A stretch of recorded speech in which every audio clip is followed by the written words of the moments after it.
রাজ্যে ক্ষমতায় এসেছে বিজেপি, আর বিজেপি ক্ষমতায় আসতেই দেখা গেল আমরা ওরা রাজনীতির অবসান। আমরা ওরা রাজনীতির এমন অবসান লক্ষ্য করা গেল বিদ্রোহী কবি কাজী নজরুল ইসলামের জন্মজয়ন্তীতে।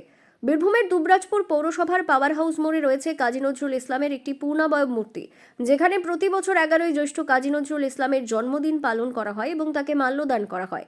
এই অনুষ্ঠানে আজ মঙ্গলবার একসঙ্গে দেখা গেল দুবরাজপুর বিধানসভার বিজেপি বিধায়ক অনুপ কুমার সাহা এবং দুবরাজপুর পৌরসভার তৃণমূল চেয়ারম্যান পীযূষ পাণ্ডেকে। এছাড়া উপস্থিত ছিলেন তৃণমূল ও বিজেপির অন্যান্য নেতা জনপ্রতিনিধিরা। সকলকে একসঙ্গে মিলেমিশে বিদ্রোহী কবির প্রতিকৃতিতে মাল্যদান করতে দেখা গেল মিষ্টিমুখ করাতে, লাড্ডু বিলি করতে। বিগত কয়েক বছর ধরে বঙ্গ রাজনীতিতে যেভাবে আমরা ওরা রাজনীতি লক্ষ্য করা গিয়েছে, সেই জায়গায় বিজেপি সরকারে আসতেই এমন বদল রীতিমতো বিরল দৃশ্য হিসেবেই মনে করা হচ্ছে, যা দেখে অনেকেই অবাক। কাজী নজরুল ইসলামের জন্মদিনে একসঙ্গে তৃণমূল ও বিজেপির নেতা জনপ্রতিনিধিরা উপস্থিত থেকে তাকে সম্মান জানানোর পরিপ্রেক্ষিতে বিধায়ক অনুপ কুমার সাহা জানিয়েছেন, রাজনীতি দেখে আমরা সম্মান জানাতে আসিনি, এরকম মহাপুরুষের বারবার জন্ম নেওয়া দরকার। যদিও এর পাশাপাশি তিনি তৃণমূল সরকারকে খোঁচাও দিয়েছেন।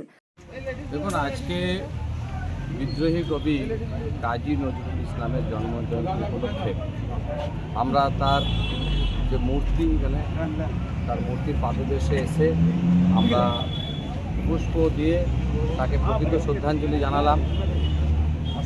তিনি যেভাবে এই বাংলার জন্য এবং বাংলার মানুষের জন্য তিনি যেভাবে কাজ করেছেন, তাকে প্রকৃত শ্রদ্ধাঞ্জলি দেওয়ার এবং তার প্রতি শ্রদ্ধা রেখে আমরা আমাদের এই পশ্চিমবঙ্গকে আমরা সেইভাবেই আমরা গড়তে চাই।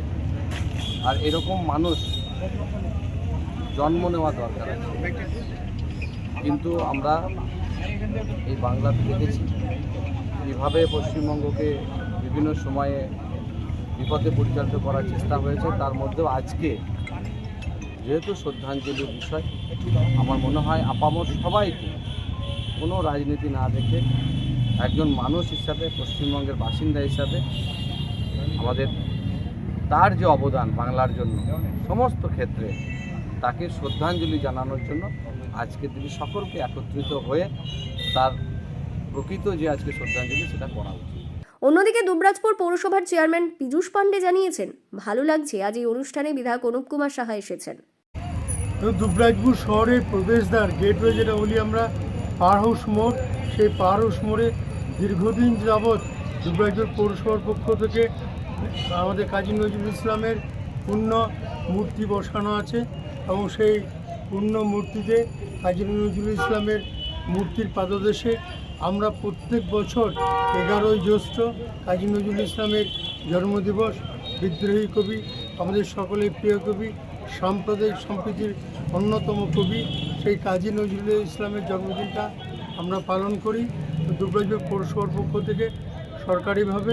এবং আজকে আমাদের সঙ্গে সামিল হয়েছেন দুবরাজপুর বিধানসভার বিধায়ক সম্মানীয় অনুপ সাহা। খুব ভালো লাগছে, যেহেতু সরকারি প্রোগ্রাম একসাথে মিলেমিশে আমাদের চলতে হবে, একসাথে প্রোগ্রাম করতে হবে, এবং সেটা খুব ভালো লাগলো। উনি এসছেন সকালে এবং আমরা সম্মিলিতভাবে শ্রদ্ধার্ঘ্য নিবেদন করলাম কাজী নজরুল ইসলামের মূর্তি সন্ধি করে। বীরভূমের দুবরাজপুর থেকে লালটু মুখার্জির প্রতিবেদন, বীরভূম রার বাংলা।